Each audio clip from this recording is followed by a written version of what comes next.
Hello, friends. This is Dave Hurwitz, executive editor at ClassicsToday.com, here with a little chat on the desperate need to be different, something that's become quite obvious in the world of classical music over the past few decades. And I am talking about recordings now and the legacy that individual artists leave on disc. And what's happened is this. It used to be, and I know this for a fact because I know some of the artists in question, but back in the day, when there were a few major labels and a handful of independent labels, the major labels were, RCA and Columbia and Deutsche Grammophon and Philips and Decca and HMV/EMI. I mean, those were your labels. And there was a limited number of artists making recordings, and making a record was a privilege. And there was a sense, even back then, when an artist made a recording, it was a considered thing that they didn't know if they would have the opportunity to ever do it again. And so this was going to be their statement of the work in question. And so they worked really hard to put their best foot forward and make one iconic recording of the work in question. Well, we all know how long that lasted, didn't we? First, you had competition between all these major labels, and you had artists going from one label to the next, redoing the same iconic or core repertoire. Then we had all of the technological innovations, starting with LPs and then mono to stereo and stereo to digital and compact discs and all the other sound carrier media and then, God knows what. And now we have digital to all digital streaming and whatnot. Anyway, all these things were excuses for people to re-record the same stuff. And so they started doing all the same stuff. Exactly. And artists began saying things like, well, I wouldn't say that first recording is better than my more recent one, because I had to have a reason to buy the more recent one. My more recent one is, that was how I felt about the work then, and this is how I feel about the work now. And next week I may feel about something different about the work, so I'll do it again next week. It's become, in the world of music publishing, it's like the Bruckner symphonies. We had, the 1875 edition, the 1876 edition, the 1877 edition, and if they wanted, they could do the January edition, the February edition, the March edition. All of these things combined to make the value of the artist's insights worthless. I mean, it's basically worthless, and the value of the recording worthless, because you have the same people doing the same stuff multiple times, over and over and over and over. But that's the setting the scene. Against that backdrop, I want to deal with the issue of how an artist justifies redoing a recording, and more particularly, why the remakes are often worse than the first go-rounds. Almost, and not always. It's interesting to find out what the exceptions are, actually. And we'll talk about a couple of those. But basically, the remakes are almost never as interesting or as good as the first go-rounds. And I think there's a reason for that. And the reason is this. I mean, I've been thinking about this. What brought it up was this. I've been listening to a lot of recordings of Schubert's Winterreise because this one has come out, which I'm going to be reviewing shortly, with Andre Schoen and Daniel Haide. So I want to talk about that one, but we're going to wait a little bit to get to that. But listening to all these recordings of Winterreise, you realize, Fischer Dieskau did it 85 times, and even, Wolfgang Holzmair did it twice, and Mark Padmore did it twice, and there were more.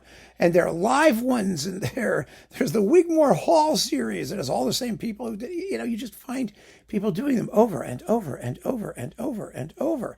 It's really astonishing. Ian Bostridge did it a few times. And I keep thinking to myself, why don't they just leave it alone? If they make a wonderful recording of Winterreise, which is like a major work, why can't they just let it go? Just let it go. Let them sell that one, at least for a while. And with singers, it's a particular issue because singers' voices are always changing and their careers may be long or short. It depends on the individual singer. There's a certain desperation and the need to get it out while you still have a voice. Whereas instrumentalists I think, tend to have a little bit more longevity. And conductors, hell, they never want to even die. I mean, it doesn't make any difference. So they keep making these recordings. And the remakes, as usual, I thought were seldom as good as the first go-rounds for a lot of these people, or the earlier go-rounds. And the reason I think that this happens is because the need to be different means that they become micromanagers. Micromanagers in a bad sense. In other words, first of all, they're competing with themselves. And presumably they know what their first effort sounded like. Some people don't. And so they want to do something that's different. Even when the thing that they did the first time was wonderful. And they have to de-wonderfulize it because it has to be different. So the wonderful moment, the insight, the brilliant thing, the inspiration that they had the first time just gets calculatedly tossed out the window. And instead what you have, instead of that sense of discovery, of freedom, of naturalness in that first version, becomes affected and studied and stiff and fussy. And fussy is never good. Never, ever, it's never good. And so it's a problem. It's really a problem. And I give you, as an example, the easiest way, I think, to understand this is to look at the reverse example. In other words, artists who may have been somewhat affected or in a certain generic style and who became, as they got older, wiser, and they understood the virtue of simplicity, of effortlessness, of making the music sound organic and whole. One of those people who I really think was an artist of that type was Arthur Rubinstein. Because Arthur Rubinstein, if you listen to his early Chopin recordings, they're very beautiful, but they're very much in the romantic Chopin style, that kind of, free rubato, slushy, and somewhat anonymous for that reason. However, technically a droit he may have been. But his later recordings have a certain, especially the mazurkas, those recordings have this wonderful simplicity. He's expressing his view of the music by allowing the music to speak to us more directly, with less intervention. And sometimes less intervention is better, because the music itself tells us, everything it needs to, as is the case with a lot of the Chopin mazurkas, and also his version of the nocturnes and some of these other things. They became so internalized that he expressed his personal view more through what he didn't do than through what he did. And it was a beautiful thing. He was an artist of great wisdom.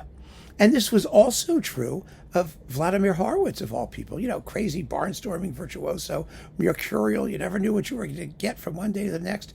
But his late recordings for Deutsche Grammophon, when he no longer had the virtuoso chops that he had earlier, are remarkable for their simplicity of utterance, for his focus on the long line, on the shape of the whole. It really is astonishing. The great artists tend to do that. It also happened with Leonard Bernstein, of all people. Now remember, late Bernstein could be bizarre, right? I mean, he slowed down like crazy. Some of his things, like the New World Symphony, did a fabulous New World Symphony, and then he remade it with the Israel Philharmonic for Deutsche Grammophon. It was horrible, badly recorded, badly conducted. It was, slow and dire and horrible, and absolutely wretched. But there were things he did that were absolutely sublime. His Schubert Symphonies 5, 8, and 9 with the Concertgebouw, they just unfolded with all the ease and naturalness. His Mendelssohn, it was the same thing with the Israel Philharmonic. And his Mahler First was remarkable, because his first recording of the Mahler First for Sony was a good, solid Mahler First, yes. It had all of those extremes for which Bernstein was castigated, extremes of tempo here and there. But when he remade it with the Concertgebouw, all that youthful freshness of the symphony, it was there. There were some remarkable things. The spontaneity of the moment had been completely recaptured. The Funeral March was notably quick. notably fast, but the whole symphony just went as in a breath.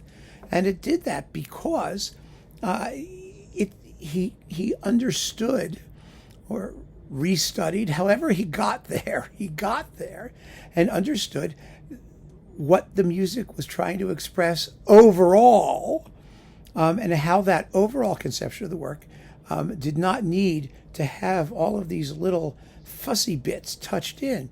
Yes, there are countless beautiful details from the orchestra and of interpretation, but the overall conception sounds so much fresher and more youthful, and therefore more true to the work than his first recording, and he does less.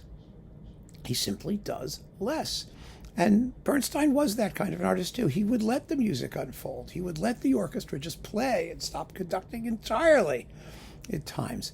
And you see these people who are not afraid to let the performance be the thing that matters, not the need to be different through the performance.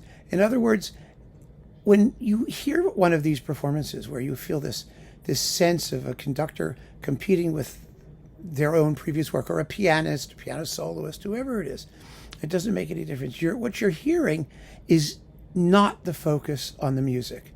You're hearing extraneous considerations, extra musical considerations. That is the need to do something different, the need to show you this or that. And that invariably damages the work itself. What ought to be 100% the artist's focus, which is, of course, simply letting the music flow through them and through them to us, the listeners. This is just something that's been on my mind lately, listening, like I said, to all these Winterizer recordings, and then, other performances lately. This abominable need to do something to draw attention to yourself, and the inability of many artists to distinguish between whether that attention-drawing device, that agogic distortion, that mannerism, that bit of something that they think no one else has done before, is what the music is asking them to do, as opposed to, their own insecurities or their own justifications for doing the same thing over and over again for a different label or on a different occasion. So I'd be curious to get your thoughts on this phenomenon. I really think it is a phenomenon, and I really do think that the best artists, as they age, when they do repeat things, some of them learn to let go and just let the music happen, or they're able to just do it from the beginning without any fear and without worry and without any extraneous matters impinging on their direct engagement with the music itself. That's the theory. I don't know how well I've articulated it. It's a bit nebulous, I understand, but I nonetheless think that there's some validity there. And I'm very curious to know what you have to say about it. So keep on listening, friends. Thank you for joining me, and thank you for your contribution too, because these conversations that we have, I think, really do sometimes reveal some interesting things about our experience of music and the way we listen and the way we encounter it. And I value them very much. And I think that future readers and viewers of this channel will value them as well. So thanks again. Take care.